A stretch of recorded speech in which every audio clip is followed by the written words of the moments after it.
Before diving into this incredible story, consider subscribing to the channel and hitting the bell. Every story here has something to say, and you won't want to miss a single one. A millionaire couldn't breathe after a horrific accident, but his orphaned twin sisters became his miracle. Jacob Anderson had everything it took to succeed. At 35, he was the charismatic and respected CEO of Technova, one of the largest technology companies in the United States, based in New York City. His face was known worldwide, his speeches inspiring, his strategic decisions bold. He embodied success, luxury, and power. His life seemed like a modern fairy tale, from the skyscrapers of Manhattan to his sumptuous apartments, from luxury cars to private travel. The world at his feet. Yet behind this dazzling facade and hectic schedule, Jacob lived a life marked by profound loneliness, an emptiness that no amount of success could fill. His often harsh gaze and unwavering posture hid an old wound, a pain he had learned to suppress over the years. Jacob was only 8 years old when he lost his parents in a tragic car accident. That night, his life was turned upside down. He and his twin sisters, Emily and Ella, were abruptly separated. Jacob was placed in foster care in the Bronx, while Emily and Ella were placed with another family in Brooklyn. Contact gradually faded, the geographical distance amplifying the rift. As the years passed, Jacob, instead of seeking out his sisters, took refuge in work and school. His determination to succeed became an obsession. He convinced himself that rising socially and financially was the only way to escape his painful past. He climbed the corporate ladder relentlessly, working tirelessly, pulling many sleepless nights, and sacrificing his social life. But deep down, despite the pomp and recognition, Jacob often felt isolated. He had no one to truly confide in, or even to return to. His sisters were strangers whose voices and faces he had forgotten. The rare letters exchanged in their childhood had become silent traces of a distant past. No amount of success could fill the void. Behind every meeting, every decision, Jacob carried the weight of a separated child, a distant brother, a torn family. One frigid November evening, the air was biting and the wind whistled between the Manhattan skyscrapers. The streets, already darkened by the rapid fall of dusk, were dotted with patches of ice invisible under the fluorescent lights of the streetlights. Jacob Anderson had just left a prestigious international conference, where he had given a speech on the future of technology and innovation. He was tired, but satisfied to have convinced some key partners. As he got into his black limousine, driven by his experienced chauffeur, the car moved slowly along Fifth Avenue. Suddenly, a few meters from an intersection, another car appeared, skidding abruptly on a patch of ice hidden by the shadow of a tree. The vehicle lost control and violently struck Jacob's limousine on the left side.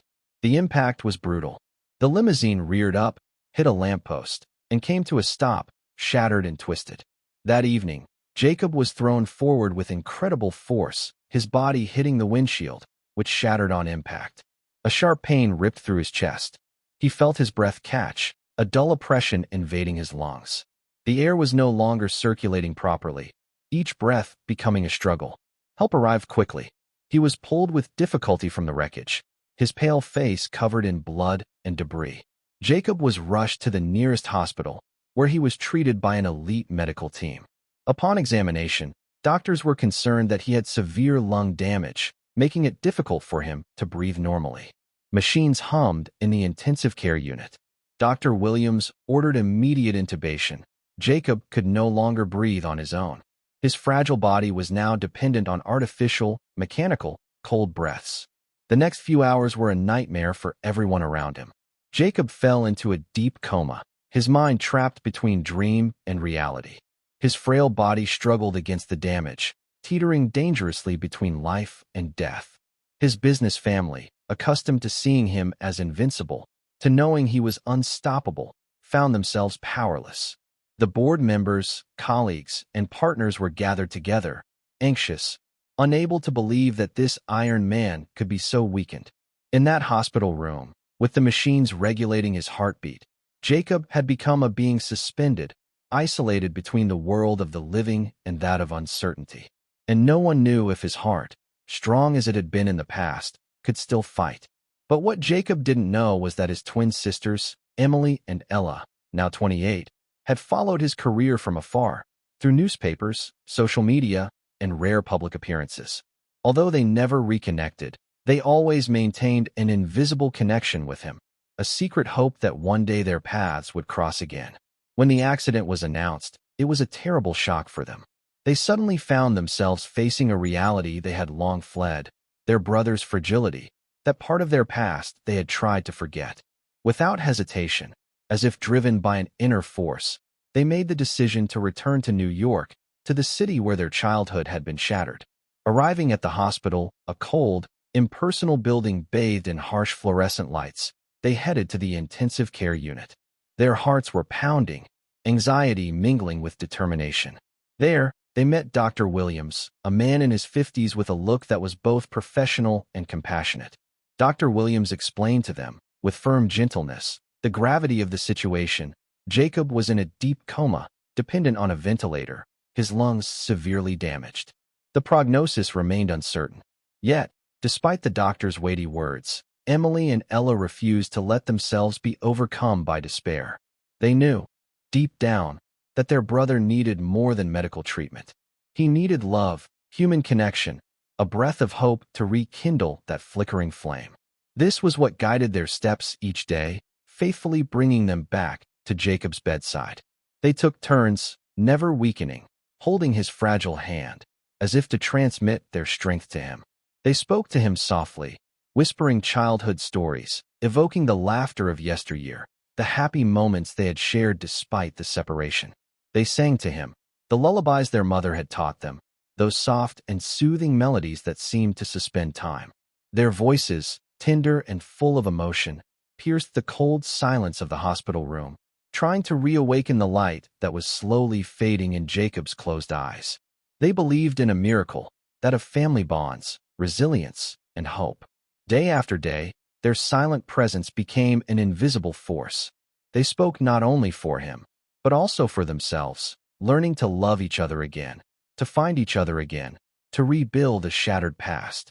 Little by little, after weeks of tense waiting and fragile hope, Jacob began to show signs of awakening. At first, they were tiny, almost imperceptible gestures, a slight flutter of an eyelid, a quiver of his fingers resting on the white sheet.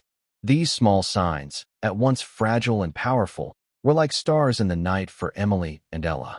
Each flutter, each movement was a victory, proof that their brother was fighting, that he was still there, somewhere beneath this veil of coma.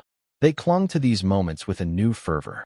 Their daily presence, their gentle words, and their songs had become anchors for Jacob, a bridge between the outside world and his befuddled mind. They never grew discouraged, even when progress seemed invisible. Their strength, their unwavering love, seemed to breathe new life into this broken man. As the weeks passed, thanks to this unwavering presence, Jacob finally managed to free himself from the ventilator. It was a fragile, emotional moment. He slowly regained the ability to breathe on his own, his chest rising and falling in time with his faltering breaths. The voice, hoarse and weak at first, also returned, timid but real.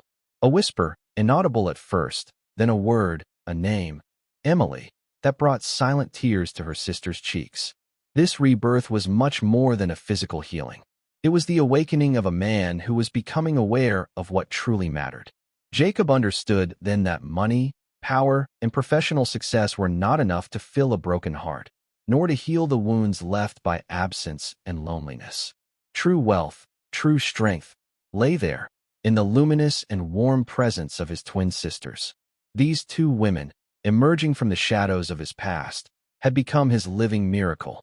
Through them, Jacob found not only life again, but also hope, love, and the desire to rebuild what he had allowed to crumble. Finally out of the hospital, Jacob felt every breath like a new gift. His recovery was only just beginning, but he was determined to no longer let fear or loneliness rule his life. He wanted to turn a page, and this time, turn it for good. He decided to radically change his life. No more cold, impersonal skyscrapers. No more offices where pressure crushed everything. He chose to move in with Emily and Ella in a light-filled apartment, with large windows overlooking the city, where the warmth and complicity he had never known finally reigned. This place quickly became a refuge, a cocoon where everyone could be themselves, free from the masks of the past. As the days passed, the bond between them strengthened. Laughter resonated once again, shared memories reconnecting the years of separation. Jacob, Emily, and Ella learned to truly know each other, discovering each other's strengths and weaknesses, but also that unwavering tenderness that had never faded. Together, they decided to transform their personal story into a meaningful mission. They launched a foundation dedicated to helping orphaned children, those who, like them once, had suffered from separation, abandonment, and loneliness. Their goal was clear: to offer these children not only a roof over their heads and care, but above all, a family, love, and a chance to heal. This foundation became much more than a charitable project. It embodied their shared commitment to repairing the wounds of the past, to building a better future, not only for themselves, but for so many others. For Jacob, this transformation was profound. He found in his sisters a family he had thought lost forever. Their love, their luminous presence, became the strength that carried him each day toward the future. He was no longer that isolated and cold man, locked in his success. He had become a brother again, a man capable of loving and being loved. The painful past, with its pain and silence, gave way to a luminous promise, that of never again being alone, of never again letting the shadow of oblivion separate those who love each other.